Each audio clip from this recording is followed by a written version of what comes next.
ஒன்றா உட்காந்துருக்கோங்கிறது உங்களுக்கு தெரியுமா? நீங்கள் எல்லாரும் படிச்சுட்டு இருக்கிற டிசைன் திங்கிங் அப்படிங்கிற ஒரு விஷயம் நம்ம காலேஜில் மட்டும்தான் அதை ஃபாலோ பண்ணிகிட்ருக்கோம்.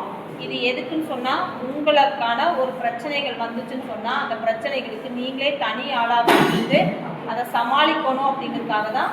ஒரு எக்ஸ்ட்ரா நாலேஜ் மாதிரி தான். சரியா? நமக்கு வாழ்க்கையில் எவ்வளவோ பிரச்சனைகள் இருக்கும், அதையெல்லாம் நம்ம கடந்து போகிறப்போ சோர்ந்து போயிடுவோம். அதனால் ஒவ்வொரு விஷயத்திலும் நமக்கு வர பிரச்சனைகளை தீர்வு கண்டுபிடிக்கிறது நம்ம சொல்யூஷன். நமக்கான பிரச்சனைகள் நம்மகிட்ட தான் இருக்குது, அதுக்கான தீர்வு அப்படிங்கிறத கண்டுபிடிக்கிறது தான் இந்த டிசைன் திங்கிங் அப்படிங்கிற ஒன்று நம்ம கொஞ்ச நாளாக நம்ம காலேஜில் ஃபாலோ பண்ணிகிட்ருக்கோம். இது எல்லாருக்குமே தெரிஞ்ச ஒன்று. ஆனால் வேறு எங்கேயுமே இல்லாத ஒரு உன்னதமான ஒரு விஷயத்தை நம்ம கடைபிடிச்சிட்ருக்கோம். அதை ஃபாலோ பண்ணிட்டும் இருக்கோம் கொஞ்ச நாளாக. அதை பற்றி நம்ம இப்போது நீங்கள் எந்த அளவுக்கு அதை புரிஞ்சு அதை வாழ்க்கையில் கொண்டு போயிட்டுருக்கீங்க, அதை பழக்கத்தில் கொண்டு போயிட்டுருக்கீங்க, அது எத்தனை பேர் அந்த நாலேஜோடு நீங்கள் செயல்பட்டுருக்கீங்க அப்படிங்கிறத பற்றி தான் உங்கள்கிட்ட இருக்கிற விஷயங்களை நான் தெரிஞ்சுக்கணும் அப்படிங்கிறதுனால தான் இந்த குரூப் டிஸ்கஷன் மாதிரி என்னது நம்ம எல்லோரும் கலந்து பேச உட்காந்துருக்கோம். இதில் நீங்கள் யாரெல்லாம் அந்த 5 பில்லர்ஸ் அப்படிங்கிறது எல்லாருமே மேக்ஸிமம் தெரிஞ்சுருப்பீங்க இல்லையா?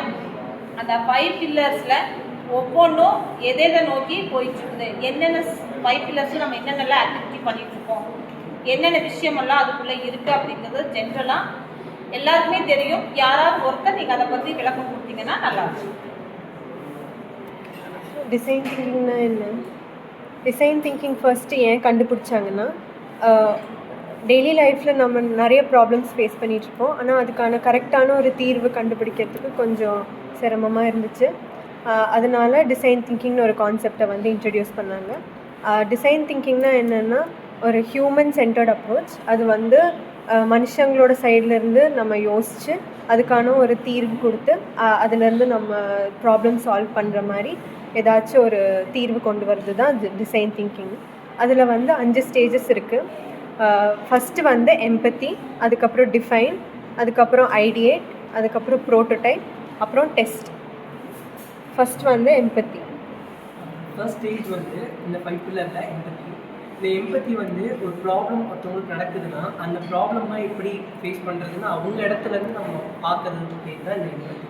அது எப்படி நடந்துச்சு, யாருனால நடந்துச்சு, அது எப்படி சால்வ் பண்ணலாம், இப்படின்னு நம்ம கேதர் பண்ணுற ஒரு விஷயம் மட்டும்தான் இந்த எம்பத்தி. ஸோ இந்த எம்பத்தியே வந்துட்டு நம்ம டீட்டெயில்டாக வந்துட்டு அனலைஸ் பண்ணோன்னா நம்மளால் வந்துட்டு நிறையா ப்ராப்ளம் சால்வ் பண்ண முடியும், நிறையா சொல்யூஷன்ஸ் கொண்டு வர முடியும். அப்படி நம்ம அனலைஸ் பண்ணாலே முடிஞ்ச அளவுக்கு நம்மளால் வந்துட்டு நம்ம ப்ராப்ளமும் சால்வ் பண்ணிடலாம். நம்ம டிஃபைன் பண்ணதுக்கப்புறம் நம்ம வந்துட்டு ஐடியேட்டில் என்னென்னா, நம்ம அந்த ப்ராப்ளம்க்கான ரைட் சொல்யூஷன் கண்டுபிடிக்கிறதுக்கு பல ஐடியாஸ் வேணும். அதுக்கு தான் அந்த ஐடியேட் யூஸ் பண்ணுவோம். ப்ரோட்டோடைப்னால் இப்போ ஐடியேட்டில் அவங்க நிறையா தீர்வுலாம் கண்டுபிடிச்சிருப்பாங்க. அதை வச்சு நம்ம அந்த சொல்யூஷன் அந்த ப்ராப்ளம் வந்து சால்வ் பண்ண முடியுமான்னு பார்க்குறது தான் ஐடியேட். டெஸ்ட்டுனா ப்ரோட்டோடைப்க்கு அடுத்த ஸ்டேஜ். டெஸ்ட்டு தான் வந்து டிசைன் திங்கிங்கோட லாஸ்ட் ஸ்டேஜ். இதில் வந்து நம்ம என்ன பண்ணுவோம்னா, இது மீதி இருக்க 4 ஸ்டேஜ்லேருந்து எடுத்து ஒரு லாஸ்ட்டாக ஒரு இது கிடச்சிருக்கும் ப்ரோட்டோடைப்பில். அதை வந்து கடைசியாக தீர்வாக எடுத்து நம்ம ஃபுல்லையே வச்சு அதை டெஸ்ட் பண்ணி பார்க்குறது தான் டெஸ்ட்டு. சரி, இப்போ ஒவ்வொருத்தரும் டிசைன் திங்கிங்கை பற்றி சொல்கிறீங்க. அதில் இருக்கிற 5 பில்லர்ஸில் என்ன சொல்யூஷன்னு உங்களுக்கு சொல்லுவீங்க. இப்போ நீங்கள் ரெகுலராக எல்லாருமே பண்ணிட்டுருக்கீங்க இல்லையா? ஒவ்வொரு பில்லருக்குள்ளேயும் நீங்கள் என்னென்ன ஆக்டிவிட்டியெல்லாம் பண்ணிட்டுருக்கீங்க அதை பற்றி கொஞ்சம் சொல்லுங்க. இப்போ நீங்கள் மாதம் பண்ணுறீங்க டாஸ்க்குங்கிறது நம்ம எல்லாம் பண்ணிகிட்ருக்கோம் இல்லையா? அதில் ஏதாவது ஒரு பில்லரில் நீங்கள் என்ன ஆக்டிவிட்டி பண்ணுறீங்க, அதில் எப்படி காமிக்கிறீங்க, இல்லை ஏதாவது ஒரு பிரச்சனை அப்படின்னா அந்த பிரச்சனையை எப்படி சொல்யூஷன் சொல்கிறீங்க அப்படிங்கிறத உங்களுக்கு நீங்கள் செய்கிறத வச்சு நீங்கள் பேசுவீங்க. ஐஐபிசியில் வந்து ஒரு பில்லரில் நீங்கள் பண்ணுறோம், இந்த டாஸ்க்கை நாங்கள் இது பண்ணிகிட்ருக்கோம் அப்படிங்கிறத நீங்கள் சொல்லுங்கள். ஐஐபிசியில் வந்து மோக் சர்டிஃபிகேட் எடுக்கிறோம். மோக் சர்டிஃபிகேட்னால் நிறையா கம்பெனிஸோட இன்டர்ன்ஷிப் பண்ணுற மாதிரி. அந்த சர்டிஃபிகேட் எல்லாமே எங்கள் ஃப்யூச்சரில் எங்களோட ஒர்க்குக்கு அது ஹெல்ப் பண்ணுற மாதிரி. மற்றவங்க இன்னும் யாராவது? நெக்ஸ்ட் வந்து எஸ்சிடி பில்லர். எஸ்சிடினா ஸ்கில் அண்ட் கரியர் டெவலப்மெண்ட். அந்த பில்லரில் வந்து நம்ம பேஷன் என்ன, அதுலேருந்து நம்ம என்னெல்லாம் கற்றுக்குறோம், நம்ம எவ்வளோ அதை டெவலப் பண்ணுறோன்னு தான் நம்ம அந்த பில்லரில் யூஸ் பண்ணுறோம். ஆக்டிவிட்டியாக நம்ம காலேஜில் ஒன்று செயல்பட்டுருக்கு இல்லையா? அது என்னன்னு தெரியுமா? இந்த வரைதல் அப்படிங்கிறதெல்லாம் கிளாஸ் ரூம் இப்போ வரைஞ்சிட்ருக்கோம். அதுவே ஸ்டூடெண்ட்டுக்கான ஒரு ஆக்டிவிட்டியாக தான் நம்ம பண்ணிகிட்ருக்கோம்.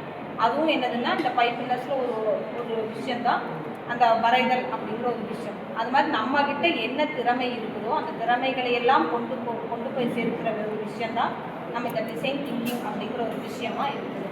மேக்ஸிமம் எல்லாருமே ஓரளவுக்கு டிசைன் திங்கிங் பற்றியும் அதுக்குள்ளே இருக்கிற 5 பில்லர்ஸை பற்றியும் அழகாக பேசிட்டுங்க. இன்னும் அடுத்த வீடியோவில் நம்ம இதை பற்றின விளக்கத்தை இன்னும் விரிவாக நம்ம பார்க்கலாம். ஓகேவா?